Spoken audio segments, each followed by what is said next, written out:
ये आकाशवाणी रायपुर है। प्रादेशिक समाचार बुलेटिन के साथ मैं शुभ्रा भट्टाचार्य।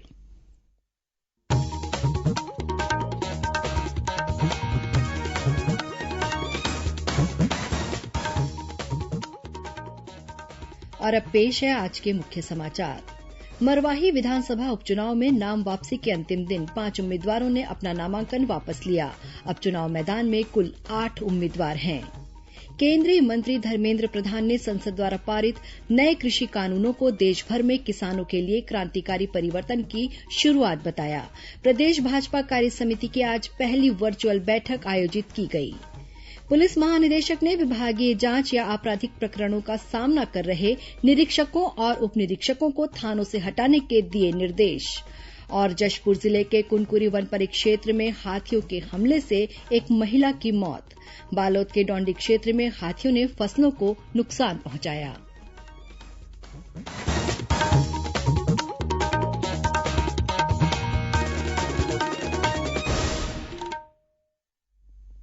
कोरोना महामारी के खिलाफ देश एकजुट होकर लड़ रहा है। आप भी हमारे साथ सुरक्षा और बचाव के 3 आसान एहतियाती उपायों का संकल्प लें।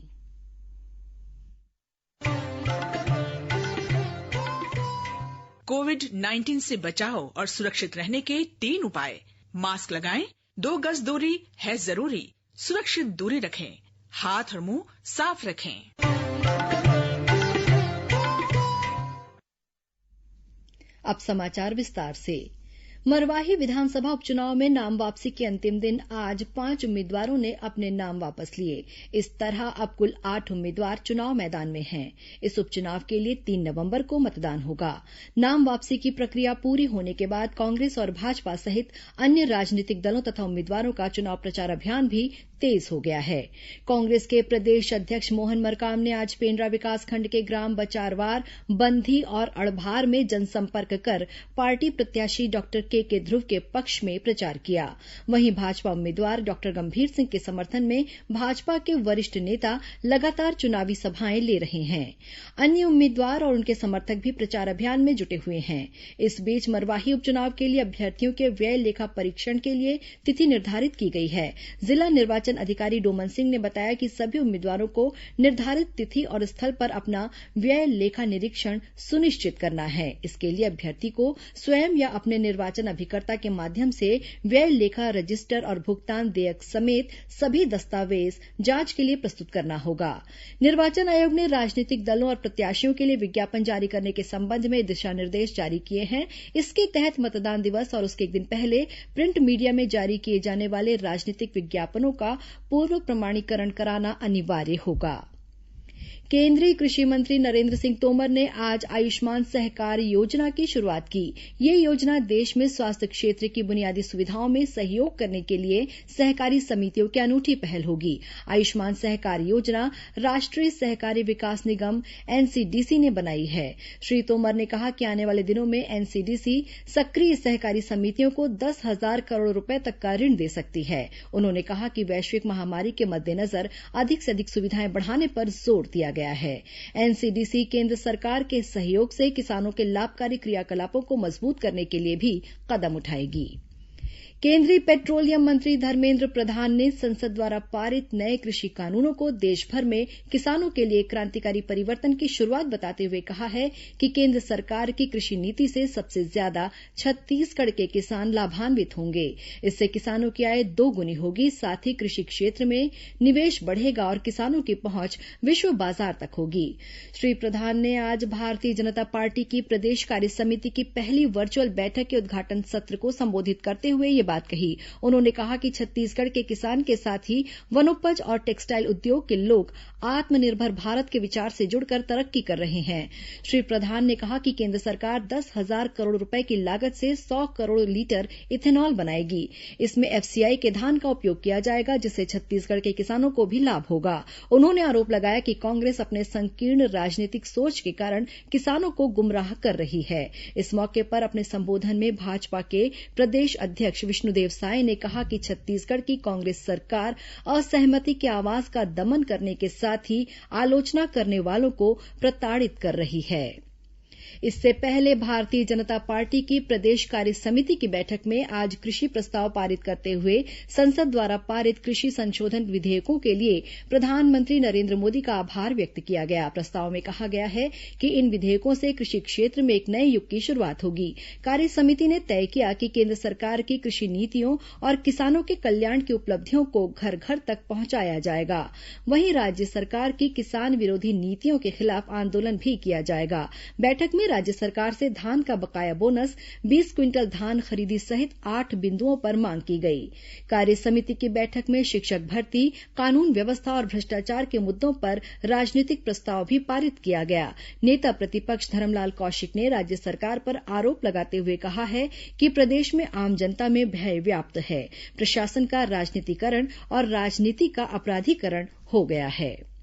दूसरी ओर नए कृषि कानून और हाथरस की घटना को लेकर अखिल भारतीय कांग्रेस कमेटी ने आगामी 31 अक्टूबर को पूरे देश में किसान अधिकार दिवस और 5 नवंबर को महिला तथा दलित उत्पीड़न विरोधी दिवस मनाने का निर्णय लिया है। इस संबंध में सभी प्रदेश और जिला कांग्रेस को निर्देश दिए गए हैं। कांग्रेस अध्यक्ष सोनिया गांधी की अध्यक्षता में पार्टी महासचिवों और प्रदेश प्रभारियों के साथ आयोजित बैठक के बाद संगठन प्रभारी केसी वेणुगोपाल ने बताया कि कांग्रेस आगामी 31 अक्टूबर को किसान अधिकार दिवस मनाएगी। इस दिन सरदार वल्लभ भाई पटेल का जन्मदिन और पूर्व प्रधानमंत्री इंदिरा गांधी की पुण्यतिथि है। पार्टी ने सभी राज्य इकाइयों को इस दिन सत्याग्रह और उपवास करने कहा है। वहीं 5 नवंबर को महिला और दलित उत्पीड़न दिवस मनाया जाएगा। साथ ही इस दिन राज्य स्तर पर धरना प्रदर्शन भी किया जाएगा।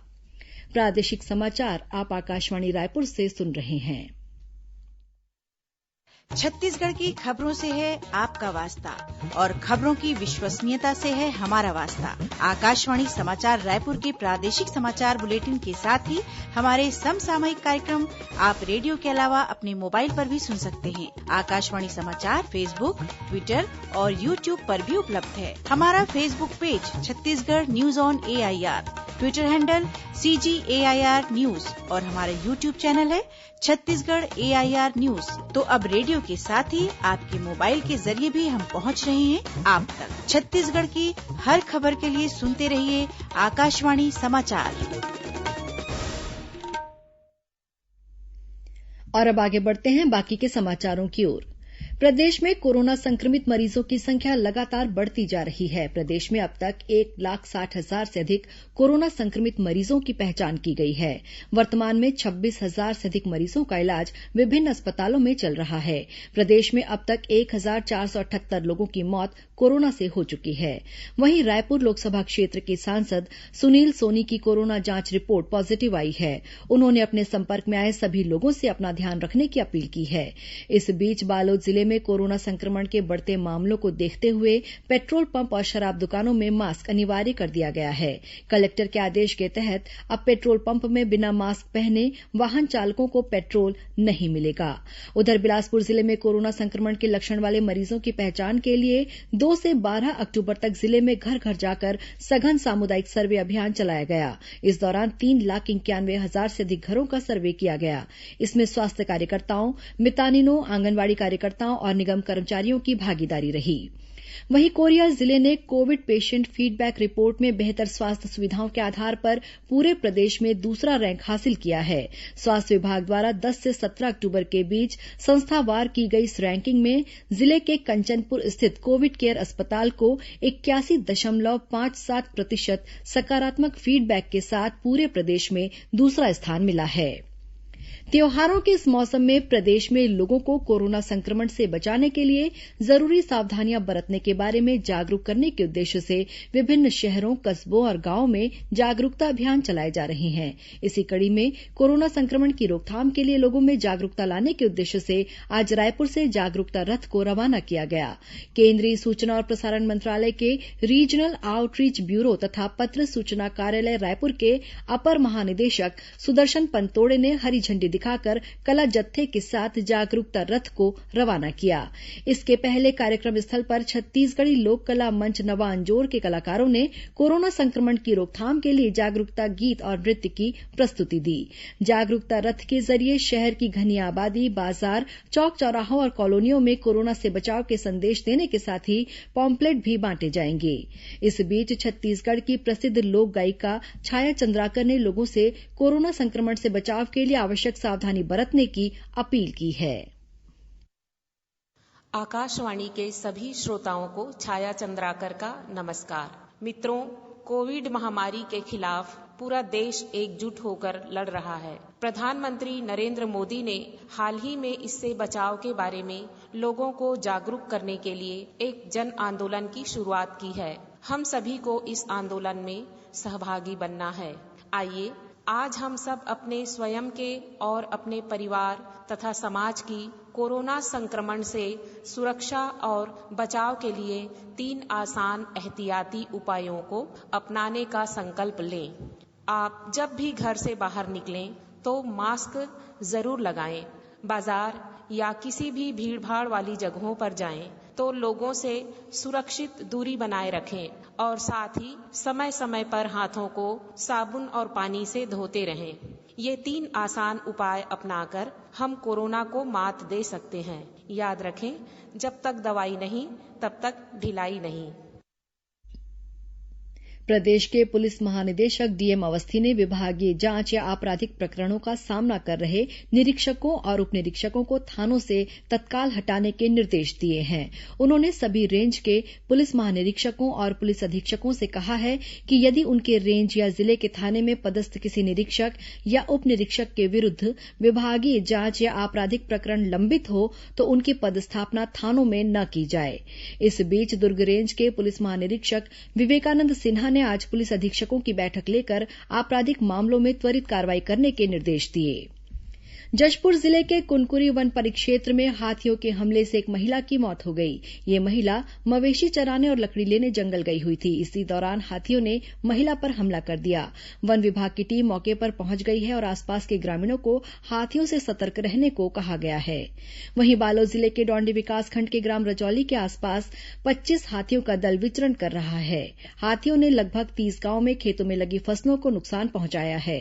वन विभाग की टीम ने सीमावर्ती गांव में मुनादी कराकर लोगों को हाथियों से सतर्क रहने और जंगलों में नहीं जाने की सलाह दी है। इधर महासमुंद जिले के सिरपुर क्षेत्र में भी जंगली हाथियों का उत्पात जारी है। आज एक दंतैल हाथी ने ग्राम परसाडीह के खेतों में पहुंचकर फसलों को नुकसान पहुंचाया। ये हाथी ग्राम खट्टी, कोना, परसदा, लभराकला और बोरियाझर के आसपास विचरण कर रहा है। राष्ट्रीय प्रतिभा खोज परीक्षा और राष्ट्रीय साधन सह प्रावीण्य छात्रवृत्ति परीक्षा 13 दिसंबर को आयोजित की जाएगी। ये परीक्षा प्रदेश के 48 केंद्रों में होगी। परीक्षा में सम्मिलित होने वाले विद्यार्थी 24 अक्टूबर तक अपने विद्यालय में आवेदन कर सकते हैं। राष्ट्रीय प्रतिभा खोज परीक्षा में 10वीं और राष्ट्रीय साधन सह प्रावीण्य छात्रवृत्ति परीक्षा में 8वीं में अध्ययनरत विद्यार्थी शामिल हो सकते हैं। और अब पेश है मौसम का हाल। प्रदेश में आगामी 24 घंटों के दौरान 1-2 स्थानों पर हल्की से मध्यम वर्षा होने की संभावना है। वहीं प्रदेश के दक्षिणी हिस्से में तापमान में गिरावट दर्ज की जा सकती है। मौसम विभाग से मिली जानकारी के मुताबिक ऊपरी हवा का एक चक्रवाती घेरा पूर्व मध्य बंगाल की खाड़ी और उसके आसपास स्थित है। इसके प्रभाव से अगले 24 घंटों में उसी स्थान पर निम्न दाब का क्षेत्र बनने की संभावना है।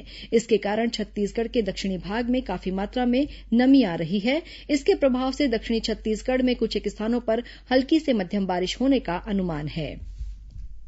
अब कुछ अन्य खबरें संक्षिप्त में। राज्यपाल के नवनियुक्त सचिव अमृत कुमार खलको ने आज पदभार ग्रहण कर लिया है। कार्यभार ग्रहण करने के बाद उन्होंने राज्यपाल से सौजन्य मुलाकात की। छत्तीसगढ़ में सहकारिता के प्रणेता ठाकुर प्यारेलाल सिंह की कल पुण्यतिथि है। इस अवसर पर मुख्यमंत्री भूपेश बघेल ने उन्हें नमन किया है। पूर्व सांसद स्वर्गीय परसराम भारद्वाज को उनकी 5वीं पुण्यतिथि पर खरौद में आयोजित कार्यक्रम में श्रद्धांजलि अर्पित की गई। दुर्ग जिले में पाटन क्षेत्र के जामगांव एम स्थित शराब दुकान में लूट और तोड़फोड़ के मामले में अमलेश्वर पुलिस द्वारा गिरफ्तार सांसद प्रतिनिधि सहित 3 लोगों की जमानत याचिका न्यायालय ने खारिज कर दी है। इसी मामले में 7 लोगों को पहले ही अग्रिम जमानत मिल चुकी है। जांजगीर चांपा जिले के ग्राम बिरगहनी में एक महिला ने अपनी 6 माह की बच्ची को हसदेव नदी में फेंककर खुद को आग के हवाले कर दिया। आग में झुलसने के कारण महिला की इलाज के दौरान मौत हो गई, जबकि बच्ची की तलाश की जा रही है। रायगढ़ जिले में सरिया क्षेत्र के भटली गांव के पास 2 मोटरसाइकिल के बीच आमने सामने से हुई भिड़ंत में एक व्यक्ति की मौत हो गई, जबकि एक अन्य व्यक्ति घायल हो गया। गरियाबंद जिले के छुरा क्षेत्र के आवास पारा गांव में शिक्षक के घर पर जुआ खेलते हुए पटवारी, लिपिक और नगर सैनिक सहित 6 आरोपियों को पुलिस ने गिरफ्तार किया है। बस्तर दशहरे के तहत आज जगदलपुर में फूल रथ की दूसरी परिक्रमा हो रही है। रथ परिक्रमा शुरू होने से पहले पुलिस जवानों द्वारा तोपों की सलामी दी गई। बिलासपुर में पुलिस ने अंतर्राष्ट्रीय ठग गिरोह के 5 आरोपियों को गिरफ्तार किया है। इनके पास से 42 लाख रुपए नगद और लैपटॉप बरामद किया गया है। महासमुंद जिले के पिथौरा स्थित कर्मचारी कॉलोनी के एक मकान में महिला पर जानलेवा हमला कर लूट की कोशिश की गई। इस घटना में महिला घायल हो गई है। वहीं पुलिस ने सीसीटीवी की मदद से आरोपियों को गिरफ्तार कर लिया है। कबीरधाम जिले के डालडापारा से अगवा किए गए बालक को कोतवाली पुलिस ने कोल गांव से बरामद कर उनके परिजनों को सौंप दिया है। और कबीरधाम जिले में कोतवाली पुलिस ने सट्टा खिलाने के आरोप में एक नाबालिग सहित 5 लोगों को गिरफ्तार किया है। इनके पास से 5 लाख रुपए की सट्टा पट्टी और लगभग 51,000 रुपए की नगद राशि बरामद की गई है। अंत में मुख्य समाचार एक बार फिर। मरवाही विधानसभा उपचुनाव में नाम वापसी के अंतिम दिन 5 उम्मीदवारों ने अपना नामांकन वापस लिया। अब चुनाव मैदान में कुल 8 उम्मीदवार हैं। केंद्रीय मंत्री धर्मेंद्र प्रधान ने संसद द्वारा पारित नए कृषि कानूनों को देश भर में किसानों के लिए क्रांतिकारी परिवर्तन की शुरुआत बताया। प्रदेश भाजपा कार्य समिति की आज पहली वर्चुअल बैठक आयोजित की गई। पुलिस महानिदेशक ने विभागीय जांच या आपराधिक प्रकरणों का सामना कर रहे निरीक्षकों और उप निरीक्षकों को थानों से हटाने के दिए निर्देश।